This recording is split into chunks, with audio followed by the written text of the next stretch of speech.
जय सिया राम सभी को। मेरा शुभ नाम हरलीन कौर रेखी है। मैं पिछले 14 वर्षों से रंगमंच की दुनिया से जुड़ी हुई हूँ और पिछले 8 वर्षों से मीडिया की दुनिया से जुड़ी हुई हूँ। सीरियल्स, एड्स, मैं कथक डांसर हूँ और एक वॉइस ओवर आर्टिस्ट भी हूँ। मैम आज जो है आप सीता का किरदार प्ले कर रहे हैं, थोड़ा सा प्रिपरेशन के बारे में बताइए हमें, और ये रोल करने के बाद क्या क्या इम्पैक्ट आपकी लाइफ में पड़ा है, अगर उस बारे में कुछ शेयर करें हमारे जी, साथ। बिल्कुल साझा करना चाहूँगी आपके साथ। लगभग हमारी 4 से 6 महीने रिहर्सल चली थी हमारे राम नाटक के लिए और सीता माँ का किरदार निभाना मैं खुद को मानती हूँ कि बहुत सौभाग्यशाली हूँ, क्योंकि जब तक भगवान खुद चयन नहीं करेंगे तब तक आप ये किरदार नहीं कर सकते हैं, क्योंकि कोई भी भगवान का किरदार करने से पूर्व आपके अंदर वो भावना, वो आस्था होना बहुत ज़रूरी है, अदरवाइज़ आप नहीं कर पाते हैं।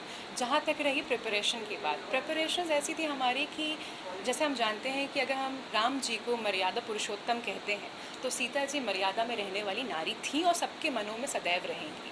तो वो अपने अंदर मर्यादा लाना जो ऑलरेडी है, एज इंडियन होती है, आपके अंदर कुछ ना कुछ सभ्यता होती है, लेकिन और उस गरिमा को मेंटेन करना, सहनशीलता लाना और कैसे आप हर चीज़ में कैसे मुस्कुराते हुए पेश आएँ और कुछ भी, जैसे हम आजकल बहुत हाइपर हो जाते हैं, वो सब फैक्टर्स को हटा के कैसे काम कंपोज्ड रहें कि जब आप ये किरदार स्टेज पे निभाएं तो ऑडियंस को लगे कि ये बखूबी निभा रहे हैं और कोई बनावटी नकली पना ना लगे उनको।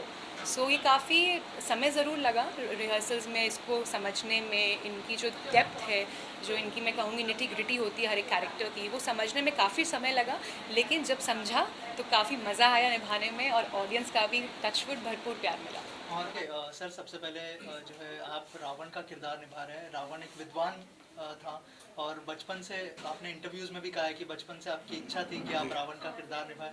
थोड़ा सा बताइए क्या क्या प्रिपरेशन करनी पड़ी, और सर कैसा एक्सपीरियंस रहा। दिल्ली में भी बहुत अच्छा रिस्पांस मिला आप लोगों को, क्या जी, कहना चाहेंगे इसके लिए। मेरा अपना ये मानना है कि हर अभिनेता ये कहता है कि बड़ा अद्भुत आनंद आया और सारी चीज़ें, लेकिन कोई भी नाटक तब तक अभिनेता का होता है जब तक वो दर्शकों के पास नहीं पहुंचता। या कोई भी रचना, अगर कोई किताब आपने लिखी है तो तब तक उसके ऊपर लेखक का अधिकार होता है जब तक वो पाठक के पास नहीं पहुंचते। लेकिन जब कोई नाटक दर्शकों के पास पहुंच जाए तो उसके अधिकारी दर्शक होते हैं। वो निर्णय करते हैं कि इसमें उन्होंने क्या एक नवीनता देखी, इसके अंदर उनको कौन सा नए आयाम, उन अनछुए पहलुओं को देखने का अवसर मिला, और अभिनेता अपने द्वारा निभाए गए उन चरित्रों के माध्यम से कितने प्रभावशाली हैं और कितने नहीं हैं। तो मैं अभी तक जो हमने दिल्ली में 21 शो किए हैं हमने, उसके आधार पर मैं ये बोल सकता हूँ कि चाहे वो कला प्रेमी, जितने भी कला प्रेमी दिल्ली में आए, सबसे बड़ी बात ये रही कि 21 के 21 शोज़ जो थे वो हाउस पैक थे। खास करके आज की तारीख में हम जहाँ फिल्मों की टिकटें जो होती हैं हमारी 500-700 रुपये की होती है, या हाईएस्ट जो होती है वो 1200 रुपये की होती है, हमारे नाटकों की जो टिकटें हैं वो 4-5 हज़ार रुपये की टिकटें हैं। लेकिन इसके बाद भी हाउस पैक आपको अगर नाटक मिला है, तो चाहे वो कला प्रेमी हो, नाट्य प्रेमी हो, साहित्य प्रेमी हो, राम प्रेमी हो, शिव प्रेमी हो, जितने भी लोग आए हैं वो अभिभूत होकर, क्योंकि हमारे सामने एक बहुत बड़ी चुनौती थी कि राम कथा अपने आप में बहुत विलक्षण है। राम कथा की जानकारी भारतवर्ष के प्रत्येक बच्चे के स्मरण में है। हर बच्चा जानता है कहानी को। ये हमारे चित्त में है, चरित्र में है, चिंतन में है, ये सारी की सारी चीज़ें हमारे अंदर।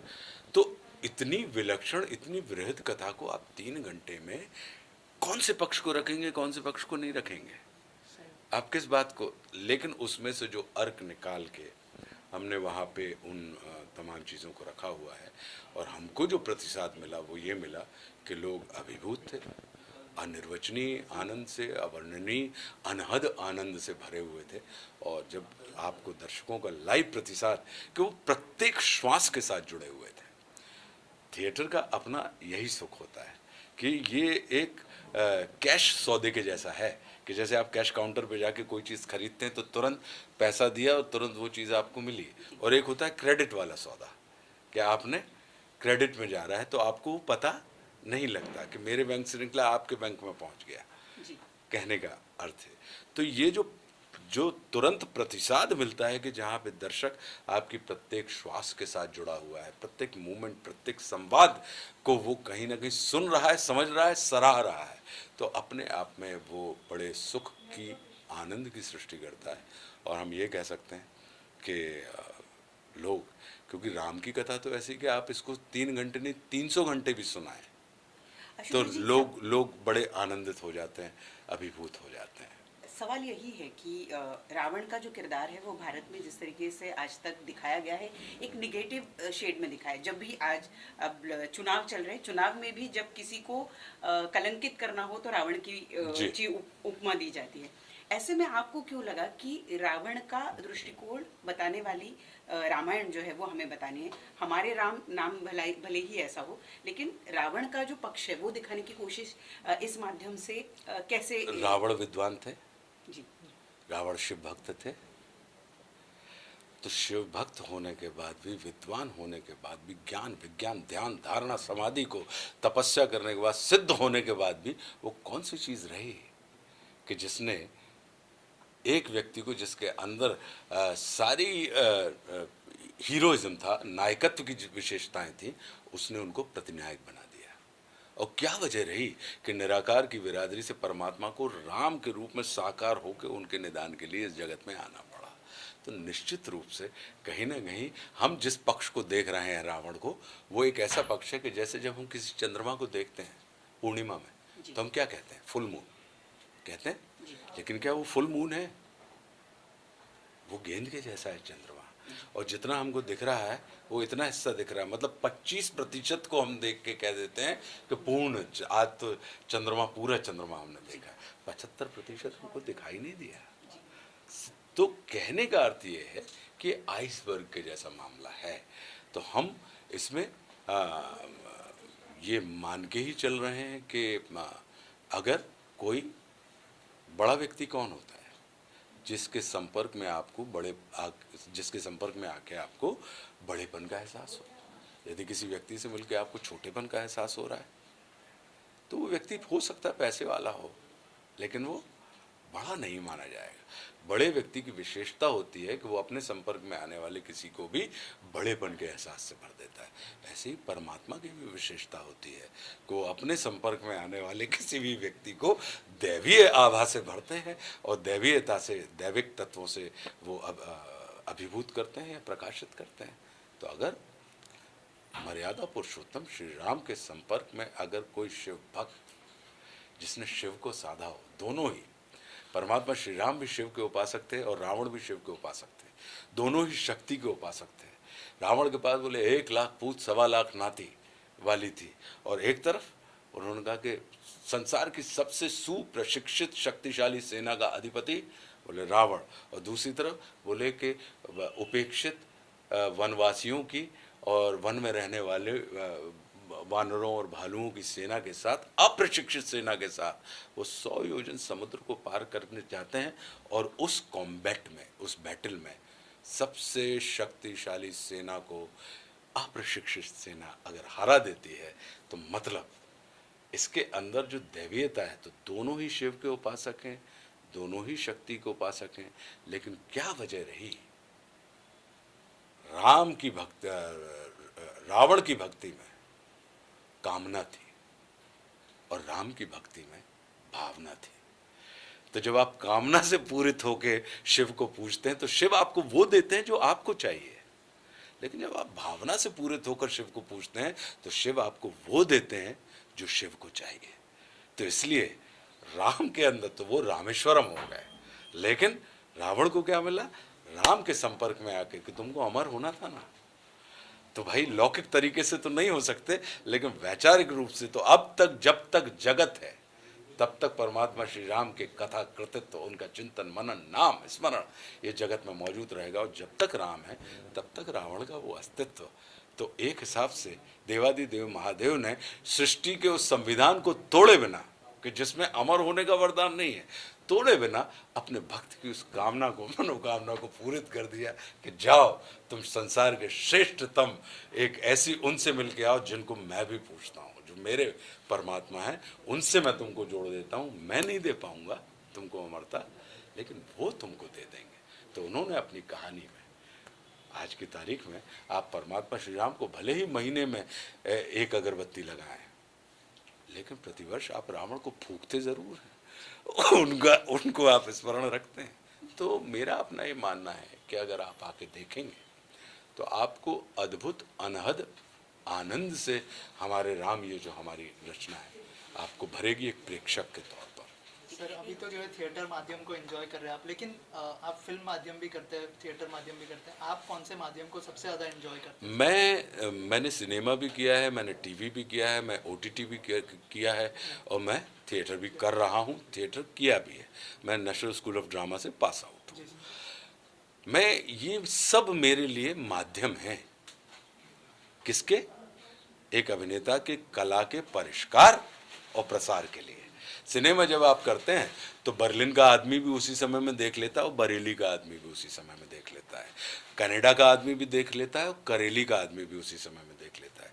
थिएटर जब आप करते हैं तो अगर सेंट एंड्रूज में हो रहा है तो अब बाजू में अगर यहाँ पे बैंड्रा में कोई दूसरा हॉल हो वो नहीं देख पाएगा, कितनी ही विलक्षण कृति क्यों ना हो, इसको आप इसी समय देख पाएंगे।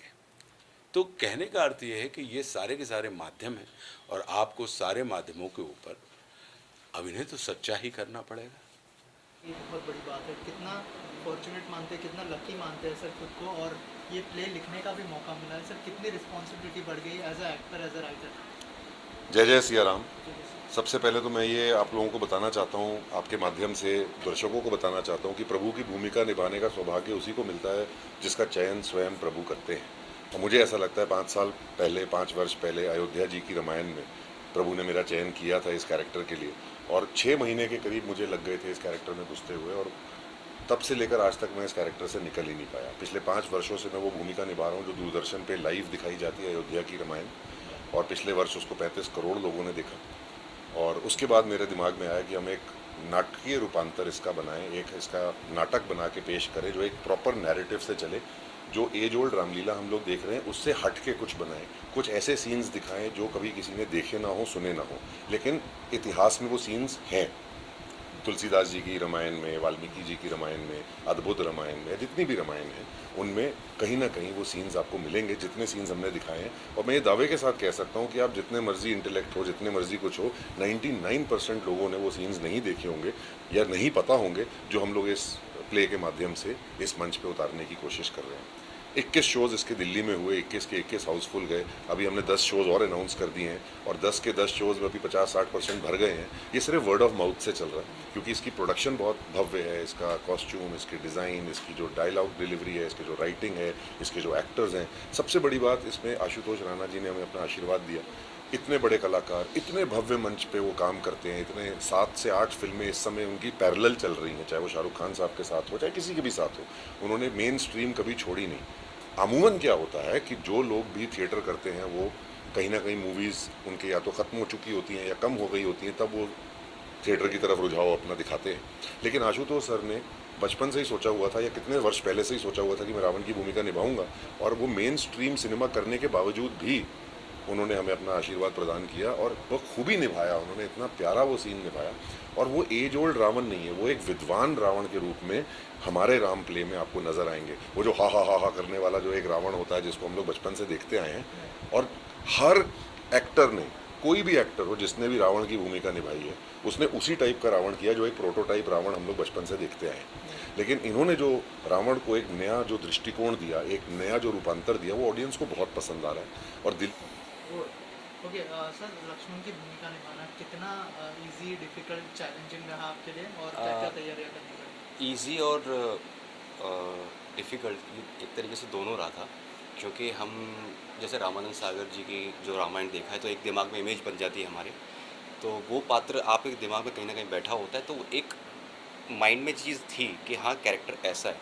और डिफ़िकल्ट इसलिए था कि ऐसा ना हो कि ये पात्र जो है वो ऊपर नीचे कुछ ऐसा हो जाए कि लोगों को शायद एक इमेज लोगों के दिमाग में बनी हुई है तो वो शायद कहीं टूट ना जाए। तो मज़ा है लेकिन कैरेक्टर करने में लक्ष्मण जी का। फिर बताइए क्या क्या चैलेंजेस है, क्या क्या तैयारियां करनी पड़ी आपको किरदार में? जी, मैं सूर्यदेव का किरदार निभा रहा हूँ इसमें, हमारे राम में। चैलेंजेस तो थे बिकॉज़ आपको एक रिदम पकड़ना पड़ता है कैरेक्टर का, और एक टोन होता है जिसको हमें थोड़ा वक्त लगा पकड़ने के लिए। और हमने रिहर्सल की थी कुछ 2-3 महीने हमारे director Gaurav Bhardwaj and Rahul Buche sir की हेल्प से। तो हमने 2-3 महीने रिहर्सल किया, तो फिर हमने वो टोन पकड़ ली and it was quite easy after that.